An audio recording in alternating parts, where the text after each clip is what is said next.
Oremos. Dios Padre nuestro, Dios misericordioso y bueno, venimos delante de tu presencia, invocando el nombre de Jesucristo, tu Hijo, nuestro Señor y Salvador, al que tú has puesto como único camino para llegar a ti.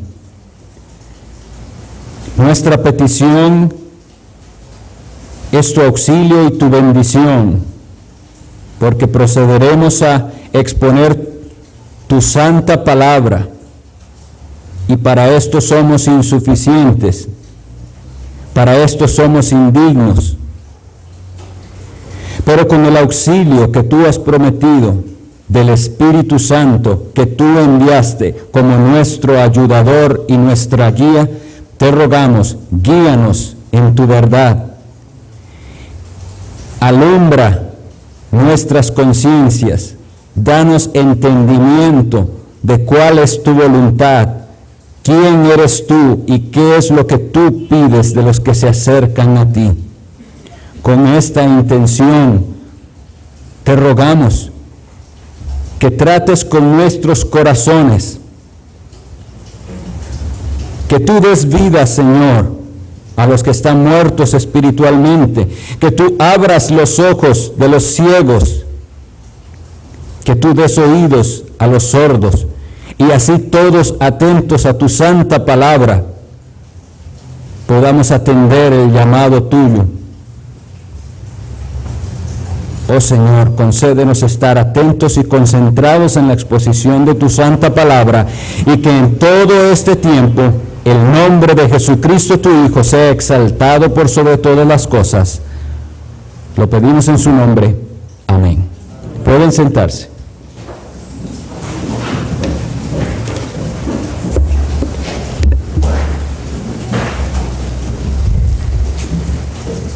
Tenemos la tercera predicación en la serie sobre los elementos del amor a Cristo. Tuvimos primero una introducción en la cual consideramos cuál debe ser nuestra motivación al estudiar este tema. Y habíamos visto las palabras del apóstol Pablo con su advertencia solemne que decía: el que no amare al Señor Jesucristo sea anatema. Con esta motivación, entendiendo que si no hay amor a Cristo en nuestros corazones, estamos bajo la maldición, tenemos que estar impulsados a examinarnos si hay verdadero amor a Cristo en nuestras almas. En la siguiente exposición vimos que un reflejo correcto, una respuesta correcta ante el amor de Cristo es la gratitud. Y nos hicimos un examen personal para saber si estamos siendo agradecidos, y también enfatizamos la necesidad de considerar lo que Cristo hizo para que esto genere en nosotros la gratitud. Y seguimos con esta intención de examinar la calidad del amor a Cristo. Nosotros profesamos tener amor por el Salvador. Vamos a examinar la calidad de este amor y en algunos casos la ausencia o presencia de este amor.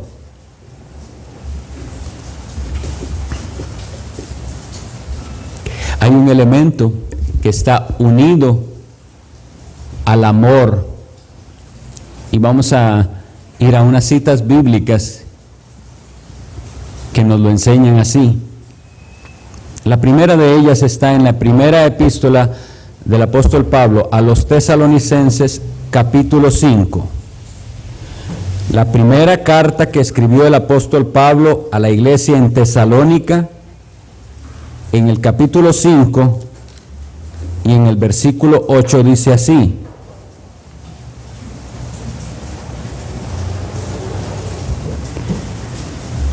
nosotros que somos del día, seamos sobrios, habiéndonos vestido de fe y amor, y con la esperanza de salvación como yelmo.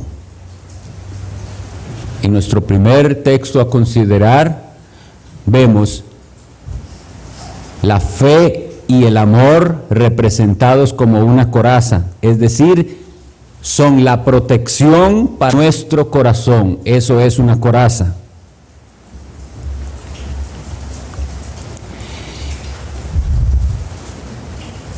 Y en toda la exposición vamos a estar suplicando al Señor que nos ayude a considerar si lo que estamos leyendo es una realidad en nuestras vidas o no. Y la primera pregunta será, ¿está mi corazón protegido por la fe y el amor? ¿Es para mí la fe y el amor una coraza?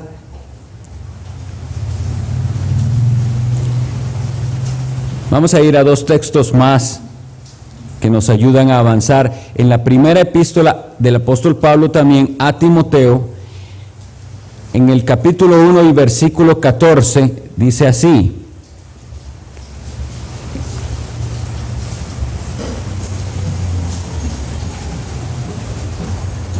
pero la gracia de nuestro Señor fue más abundante con la fe y el amor que es en Cristo Jesús.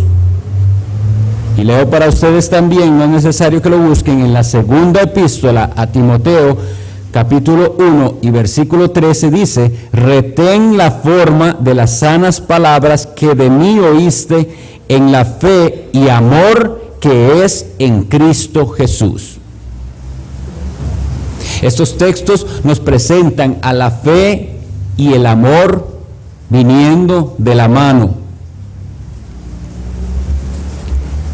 Pero hay una particularidad en la forma en que se expresa el apóstol Pablo, porque dice en la fe y el amor que es en Cristo Jesús, lo cual también puede ser traducido que está en Cristo Jesús o que está con Cristo Jesús.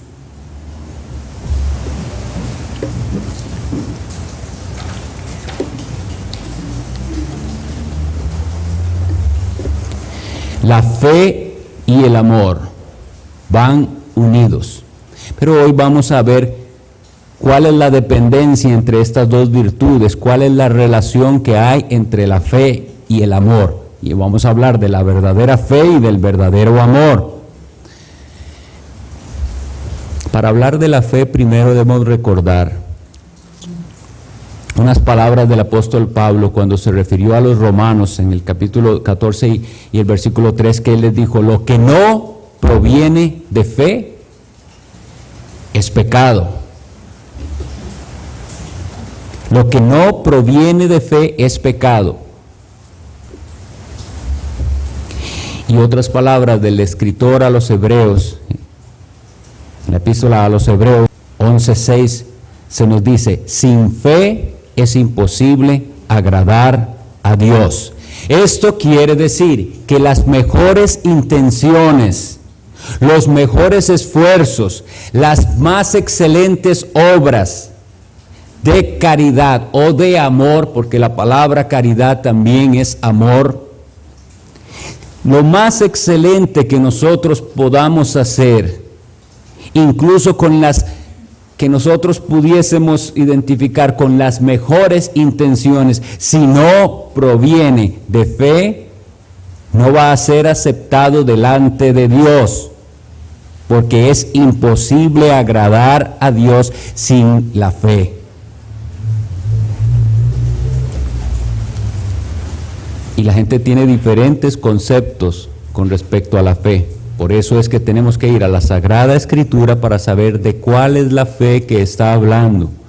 ¿A qué es lo que le llamamos fe? Porque usamos esa expresión de tener fe en muchas ocasiones y las escuchamos unos a otros decirse: tenga fe, o yo tengo mucha fe. ¿Cómo es tener mucha fe? Si ni siquiera a veces sabemos qué es la fe. La consideramos un sentimiento, al igual que nos sucede con el amor que estuvimos estudiando la vez anterior. El amor no es nada más un sentimiento, sino que tenía que expresarse en gratitud, en palabras y en acciones.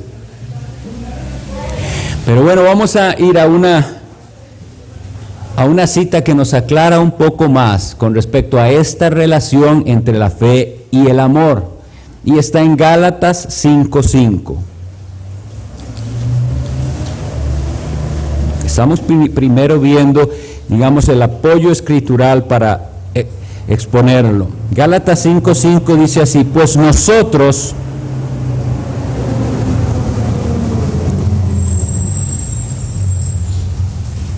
vamos a ver si estoy bien en la cita. Por el Espíritu aguardamos por fe la esperanza de la justicia. Es el versículo 6 el que más nos interesa, pero el 5 nos ayuda a comprender. Pues nosotros por el Espíritu, obviamente por el Espíritu Santo, aguardamos por fe la esperanza de la justicia, porque en Cristo Jesús ni la circuncisión vale algo, ni la incircuncisión, sino la fe que obra por el amor. La fe es la que engendra el verdadero amor. La fe, de ella proviene el verdadero amor. Entonces, si vamos a hacer un examen personal para ver la calidad de nuestro amor, para saber si hay deficiencias en el amor hacia Cristo, tenemos que ir a la raíz del asunto y ver que como el verdadero amor proviene de la fe, porque dice la fe obra por el amor, vamos a tener que examinar la clase de fe que nosotros profesamos.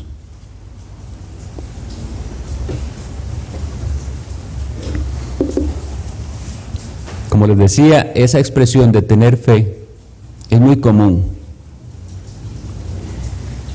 y lamentablemente se utiliza casi como un consuelo. Tenga fe. Nosotros vamos a ir a la Escritura a ver qué dice Dios de la fe, para examinarnos a nosotros mismos, para ver si esa fe salvadora está en nuestro corazón. Y si no es así, ¿cómo obtenerla? Pero lo principal que tenemos que saber es en quién debe estar depositada la fe. Es decir, ¿cuál es el objeto de nuestra fe? Porque fe, volviendo a decirlo, la gente tiene fe en muchas cosas. Y de hecho, otra creencia popular es: lo importante es tener fe. Pero la Biblia no nos dice que lo importante es tener fe, sino que nos advierte que solo es válida la fe que es depositada en Jesucristo, el Hijo de Dios. Cuando Cristo Jesús, ya exaltado a la diestra de Dios el Padre, se apareció al apóstol Pablo, que era un perseguidor de la iglesia de Dios. Él perseguía a los cristianos. Cuando él se le aparece y le transmite directamente el evangelio, eso fue lo que le explicó en quién tiene que estar puesta la fe. Vamos a leerlo de las Sagradas Escrituras en el libro de los Hechos de los Apóstoles 26-18. En esta sección el apóstol Pablo está compartiendo su conversión y él habla de lo que Cristo le dijo a él y cuál es la misión con que Cristo le manda al apóstol Pablo. Y en los Hechos 26-18 dice: para que abras sus ojos, para que se conviertan de las tinieblas a la luz y de la potestad de Satanás a Dios, para que reciban por la fe que es en mí, está hablando Jesucristo, entonces por la fe que es en mí, perdón de pecados y herencia entre los santificados. Vamos, creo, aclarando un poco más el asunto de la fe. Fe no es creer en Dios solamente. Las personas hoy en día piensan eso. ¿Quién tiene fe? El que cree en Dios. Creer en Dios no es tener fe, sino que específicamente en las palabras de la Escritura dice, es por la fe en Jesucristo que alguien puede pasar de la potestad de Satanás, de estar en oscuridad, en tinieblas, en error, a Dios, a la luz, y recibir por la fe en Jesucristo el perdón de los pecados y la herencia entre los santificados. Recordando lo que significa la palabra santificados, los que son apartados por Dios y para Dios. Solo para hacer una pequeña referencia, cuando nosotros estamos leyendo en el Antiguo Testamento, que vamos en la lectura continuada y vemos que incluso los utensilios eran santificados, eso es lo que quiere decir, que eran utensilios, copas, cucharas, lo que sea que se apartara para un uso sagrado, eso era santificado. Y de esa misma manera nosotros, cuando somos llamados a la fe y al arrepentimiento en Cristo, estamos llamados a la santificación. Pero entonces, ataquemos esa idea de que creer en Dios es tener fe. Tenemos pruebas en las Sagradas Escrituras de que creer en Dios no es suficiente. Y el apóstol Santiago, en su epístola, capítulo 2, versículo 19, dice, ¿crees que Dios es uno? Bien haces.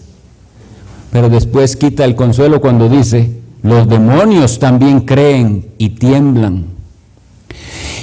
Y esto lo podemos comprobar en los relatos del Evangelio en los cuales Jesucristo expulsaba a hombres que eran poseídos de demonios, y muchas de esas ocasiones aquellos demonios reconocían, yo sé quién eres tú, el Santo de Dios, decía el endemoniado, o sea, el que estaba dominado por un espíritu maligno, y reconocía, tú eres el Santo de Dios, y no solo eso, sino que dice que se postraban a sus pies. Y debemos hacernos la pregunta, ¿era eso suficiente para salvarse? Ni creer en Dios, ni reconocer a Jesucristo como el Hijo de Dios, el Santo de Dios, es suficiente. Porque ese reconocimiento es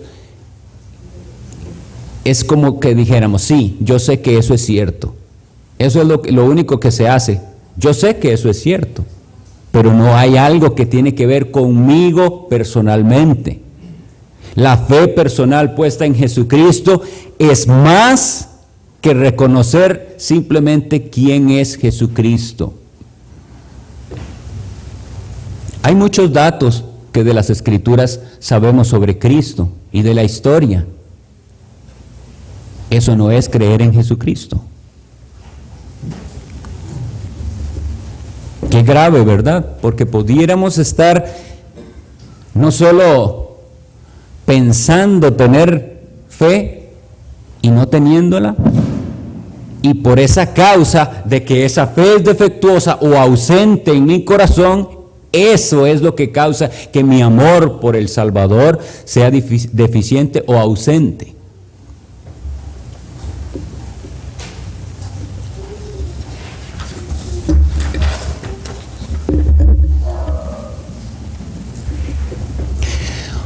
Un poquito más reflexionemos, ¿qué situación más espantosa es esta realidad? De que yo puedo tener mentalmente o intelectualmente saber muchas cosas de Jesucristo y estar de acuerdo con lo que la Biblia dice de Jesucristo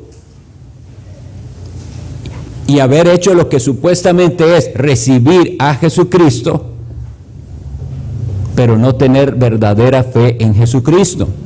Y sin verdadera fe en Jesucristo no hay perdón de pecados, y si no hay perdón de pecados, aún estamos bajo el anatema, bajo aquellas palabras de maldición.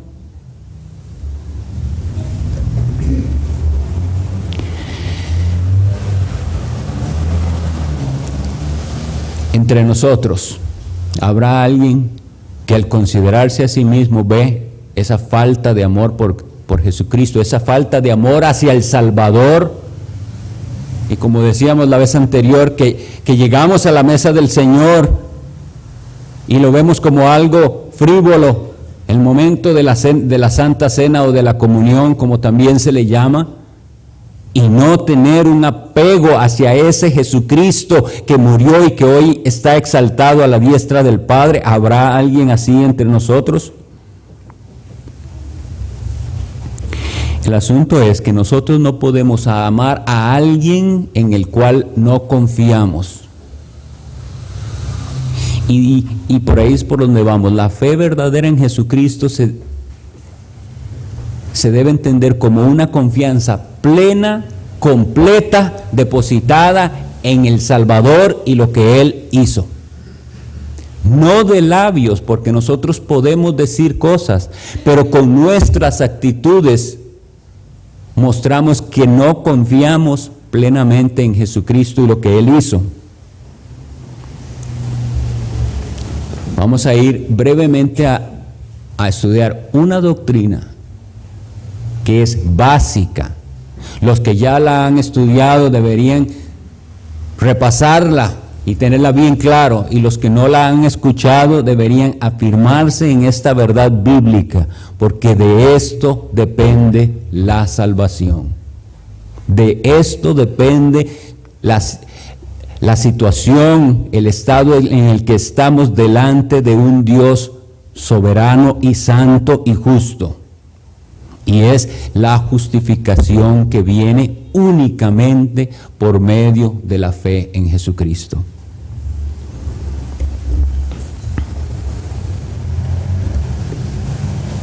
Una vez más, entender la doctrina de la justificación, solo entenderla no es suficiente.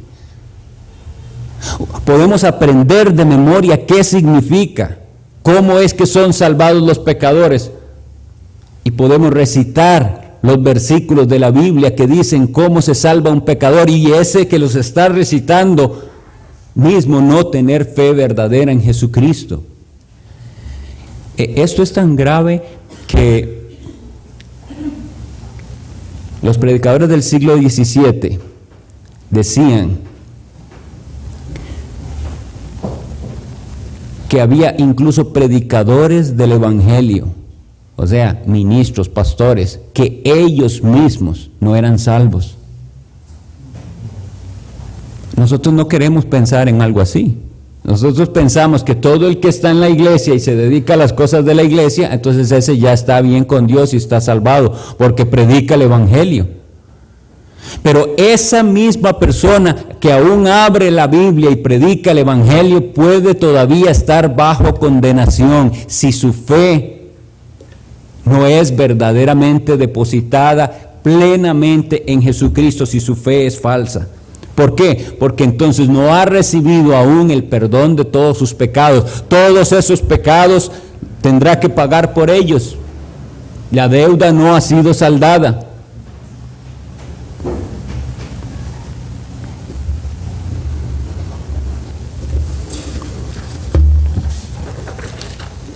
Un poquito de cómo ocurre la salvación.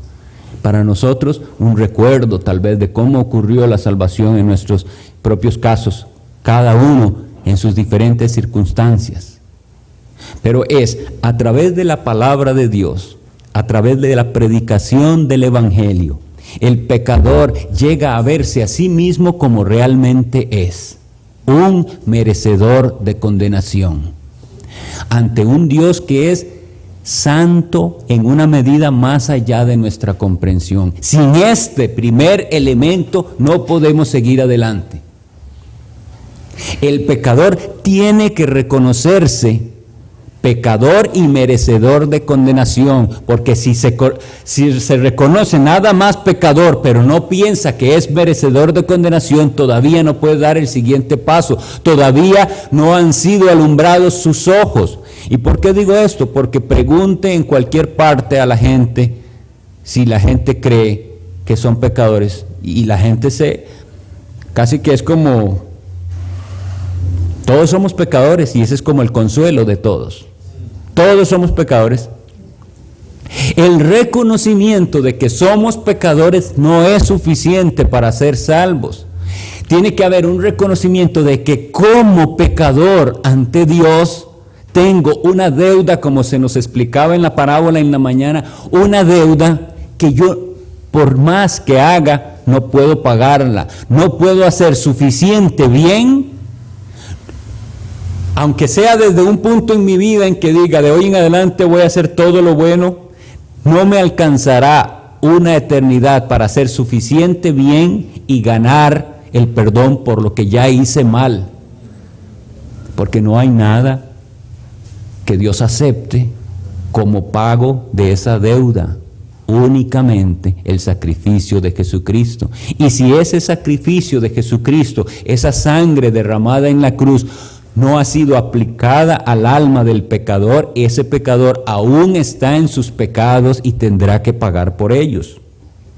Pero entonces un pecador, escuchando la voz de Dios a través de la santa palabra, se ve a sí mismo incapaz, indigno y desesperado, clama por misericordia. Y a ese pecador se le ofrece la salvación en Jesucristo. Sí hay perdón, pecador, sí hay misericordia aún. Clame por ella, clame por misericordia, porque hay misericordia para el que invoca el nombre del Señor Jesucristo con un corazón arrepentido. Entonces ese pecador en ese instante mismo no tiene que hacer absolutamente nada, es perdonado de sus pecados y considerado delante del trono de Dios como un justo, como si nunca hubiera pecado. Y esto no es lo que se predica ni lo que se entiende. La gente no entiende la posición que ahora como hijo de Dios tiene, y por eso se vive como se vive. Pero si entendiéramos qué hizo Él, que yo, inmerecedor, indigno, por poner la fe plena en lo que hizo Jesucristo, el Hijo de Dios, el Redentor, y creer que nada hay que añadir a lo que Él hizo. Nada hay que añadir. Lo que Él hizo es completamente suficiente. Entonces, en ese mismo instante en que crea esa verdad, es pasado de muerte a vida. No hay aportes personales, no hay algo más que yo tenga que hacer.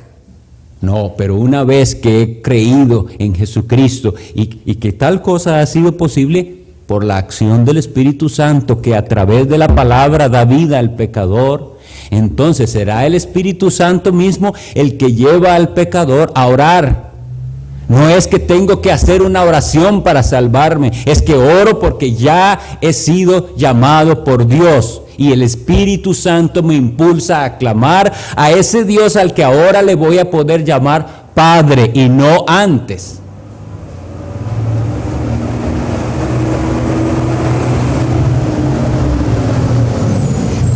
Esa doctrina está por todas partes en la Biblia, pero vamos a ver dos versículos que vamos a considerarlos para repasar estas palabras que he dicho una vez más.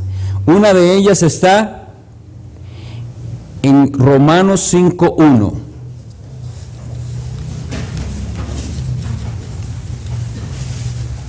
La epístola del apóstol Pablo a la iglesia de Roma, en el capítulo 5 y versículo 1 dice: justificados pues por la fe, tenemos paz para con Dios por medio de nuestro Señor Jesucristo. Y teniendo eso en cuenta, vamos a leer también 2 Corintios 5:21, o lo leo para ustedes, para ampliar. Y hoy Dios nos ha hecho leer este versículo en 3 ocasiones. Al que no conoció pecado, por nosotros lo hizo pecado, para que nosotros fuésemos hechos justicia de Dios en él. Esta, hermanos, es la doctrina de la justificación.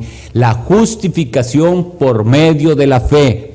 Y si no la hemos entendido, una vez más a repasarla, dice que a Cristo Jesús, el Hijo de Dios, que eternamente tuvo comunión con el Padre, en la eternidad estuvieron en perfecta, íntima comunión, ese Cristo sin pecado, que se hizo hombre, que se humilló para ser como nosotros, que vivió una vida santa, perfecta, que cumplió la ley de Dios sin quebrantarla en un solo punto. A ese santo de los santos hizo Dios pecado. A él lo vio como pecado.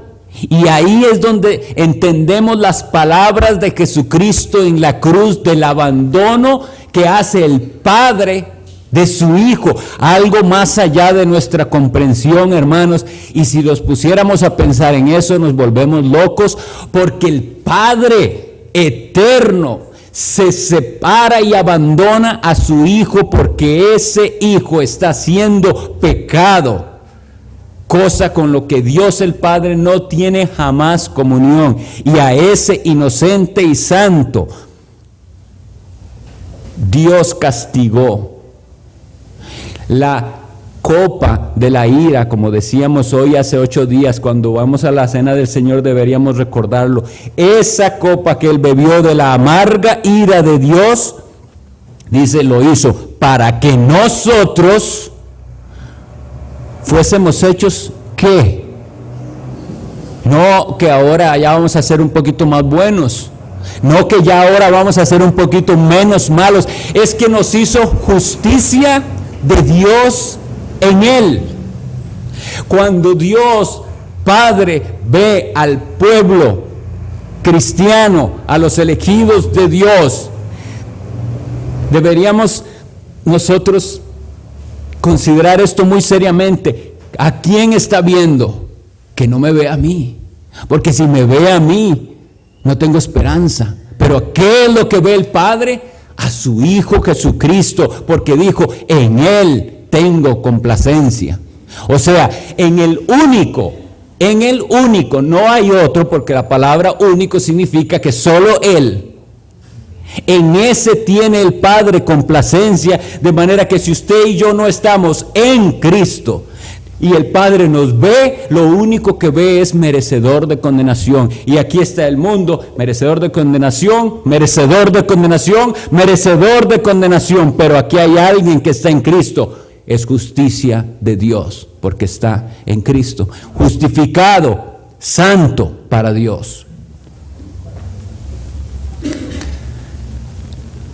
Como les digo, hermanos, es posible que para nosotros esto sea algo repetitivo, pero nosotros debemos deleitarnos en la maravilla de la doctrina bíblica, en estos manjares preciosos que salen de la Santa Palabra. Y así es como se demuestra también que hay amor por Cristo. Cuando hay, para poner un ejemplo, en la vida cotidiana, en las relaciones entre las personas, un novio a una novia o una novia a un novio, suelen decirse las cosas no una vez. Si le va a decir que qué lindos ojos tienes, no se lo dice una sola vez, cansa diciéndole las veces que le dice que qué lindos ojos tiene, porque hay una afinidad y un apego hacia, y la ve cada vez más hermosa. Si esto es así en algo que es de esta vida temporal, de nuestra relación con las demás personas, ¿cómo no vamos a ver nosotros a Cristo cada vez más y más hermoso? Si no es así, entonces tenemos que ir y retroceder, no a nosotros forzar algo, sino a decir, ¿cuál es la clase de fe que yo estoy profesando? ¿Cuál es esa clase de fe que no da a luz un amor hacia Cristo? Porque vimos que la fe obra por el amor. Una fe depositada en el Redentor, entendiendo que Él es el único en el que el Padre se complace, que Él tomó mi lugar. Esa doctrina, hermanos, tenemos que entenderla y defenderla. Que Él fue vicario, y esa palabra significa sustituto, ahí recibiendo la condenación, ira de Dios en esa cruz. Él está en lugar de los creyentes.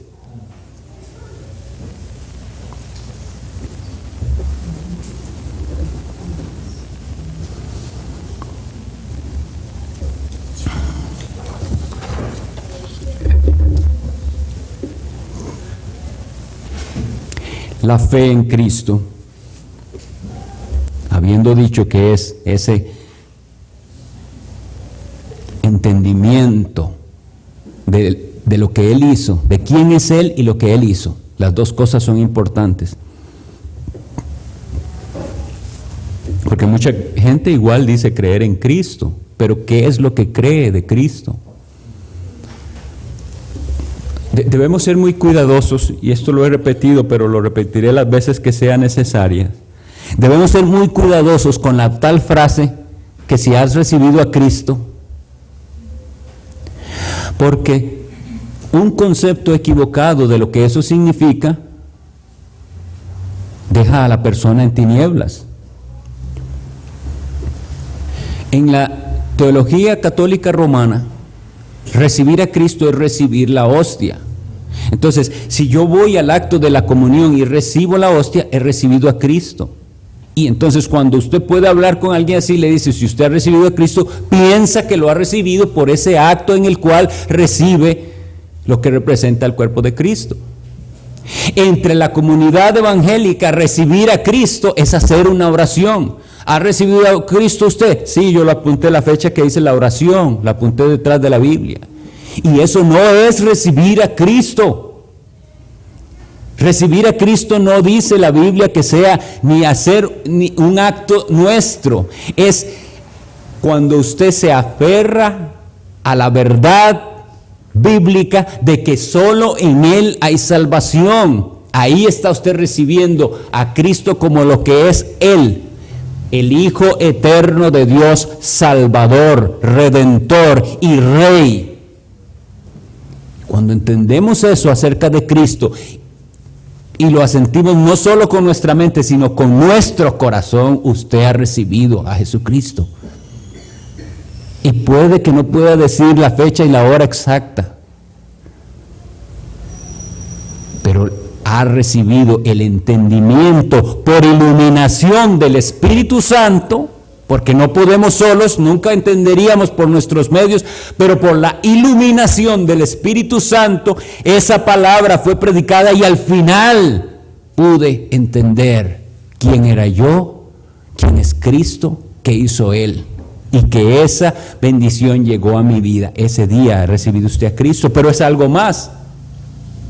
Porque Cristo afirmó que Él contestaría las plegarias elevadas al Padre en su nombre. Debemos creerlo. Entonces, creyentes, si todos aquí somos creyentes en Jesucristo, ¿qué sucede cuando nosotros estamos llenos de dudas? Quiere decir que nuestro amor por Cristo no está bien, nuestro amor hacia Él. ¿Por qué? Porque la fe hacia Él también está siendo débil. Tengo que creer, debemos creer en que lo que Él prometió lo cumplirá, y Él dijo que las plegarias elevadas al Padre en su nombre, Él las atendería. Creámoslo, porque si no creemos eso, es débil nuestra fe y es débil nuestro amor por Él. Y en otra ocasión Él afirmó, dice, el que cree en mí, de su interior correrán ríos de agua viva. ¿Lo creemos? O nada más una frase bonita. Tiene que ser así. Si no lo creemos, es débil nuestra fe y débil nuestro amor. Él afirmó que todo aquel que busque primeramente el reino de Dios y su justicia, todo lo que necesite será añadido, lo que necesite de verdad. Entonces ahí es cuando yo viéndome en necesidad o en lo que yo pienso que es necesidad, descanso, porque sé que Él no miente y Él dijo que si buscas el reino de Dios y su justicia de primero, Él va a añadir lo otro. Y si no viene eso, solo hay una posibilidad, no lo necesita. Porque Él no nos va a dejar pasar necesidad. Incluso si lo hace, no lo hace sin un propósito. Entendemos eso, que incluso en los momentos de aflicción y de angustia, Dios está detrás de eso y lo está enviando por una razón.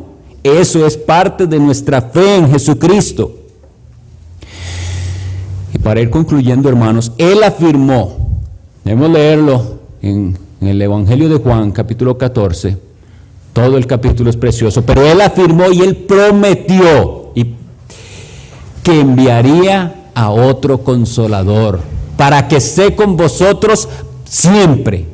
Debemos creerlo, debemos creer que Él envió al Espíritu Santo y que cada vez que yo en esta vida me sienta desconsolado, desanimado, triste, confundido, el Espíritu Santo a través de la santa palabra de Dios me va a guiar a toda verdad. Nuestra debilidad en creer esto y nuestras reacciones que muestran que no creemos esto verdaderamente de corazón, nos dice que nuestro amor por el Señor también será débil.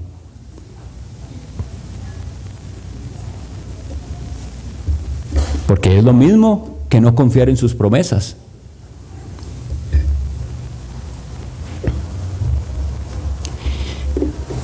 Ya dijimos entonces que el elemento que hoy estudiamos para examinar nuestro amor hacia el Señor Jesucristo es el ejercicio de la fe. Pero también es necesario decir que la fe no es algo que nosotros podamos producir por nosotros mismos. No es algo que yo pueda decir, voy a tener fe y genero fe. Qué problema, ¿verdad? Pero en la palabra del Señor nos dice cómo viene la fe al hombre. Y tenemos que creerle. La fe viene, dice el apóstol Pablo, por el oír y el oír por la palabra de Dios. ¿Siente usted que no ama a Cristo como debería amarlo?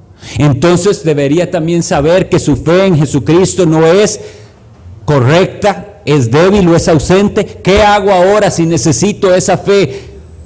Pues exponerme a la predicación de la palabra de Dios, a la enseñanza de la palabra de Dios, a la lectura continua y constante de la palabra de Dios, porque Él dice que es este el medio en el cual la fe es transmitida al corazón incrédulo que tenemos. Espero, hermanos, que tengamos claridad en la seriedad de lo que hemos hablado. Y lo concluyo diciendo esto. Nos examinamos a nosotros mismos. ¿Cómo está nuestro amor por el Salvador Jesucristo? Nos vemos que no hay amor o que está débil, tenemos que ir directamente a la fe, que es la que produce ese amor, para saber si carecemos de la fe salvadora o si esa fe está debilitada. Y tenemos entonces que atender el llamado bíblico de ir a la Escritura, porque eso es la palabra de Dios la que nos transmite esa fe, es un don de Dios. Ahí confiamos completamente en Él, en lo que Él hizo y en lo que Él hace. Y gracias al Señor, porque confío que el Espíritu Santo tome esta palabra y la aplique a cada uno de nuestros corazones y nos acerque a Él. Vamos a orar.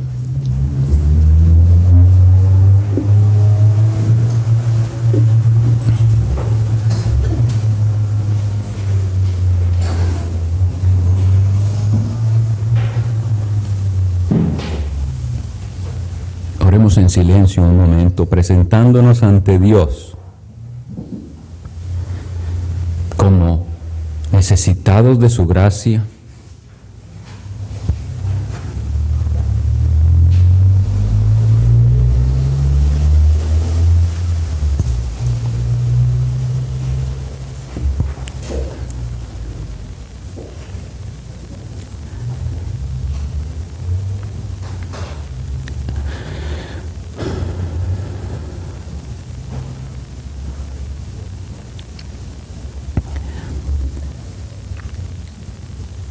Dios Todopoderoso, tú que ves todas las cosas y nos has traído en esta noche para meditar en tu santa palabra, reconocemos, Señor, habiendo escuchado tu voz, que te necesitamos con urgencia. Necesitamos del poder de tu Espíritu Santo que actúe por tu palabra para que nuestra fe produzca el amor correcto hacia nuestro Salvador Jesucristo. Que tú, Señor, pongas tu temor en nuestros corazones para entender que todo aquel que no ama, todo el que no amare al Señor Jesucristo es anatema, está aún bajo la condenación. Y nosotros queremos ser librados de esa condenación. Y nos vemos a nosotros mismos incapaces, necesitados de tu auxilio. Atiende, Señor, a nuestro ruego. Salva almas, Señor, por amor de tu nombre, para la gloria de tu Hijo Jesucristo. Concede en esta noche arrepentimiento verdadero y fe en tu Hijo Jesucristo. Que tu Espíritu Santo actúe en nuestras conciencias para llevarnos a nuestros hogares meditando en lo que hemos escuchado, y que esta palabra no descanse, sino que martille en nuestros corazones en los días siguientes para hacernos doblegar delante de ti y postrados pedir perdón y rendirnos ante el Salvador y con gozo creer tus promesas. Pido por cada uno de los presentes tu bendición. Pido que nos lleves con bien. Pido que nos libres de los ataques del maligno y que no nos dejes caer, Señor. Tuyo es el reino y el poder y la gloria por siempre. Amén.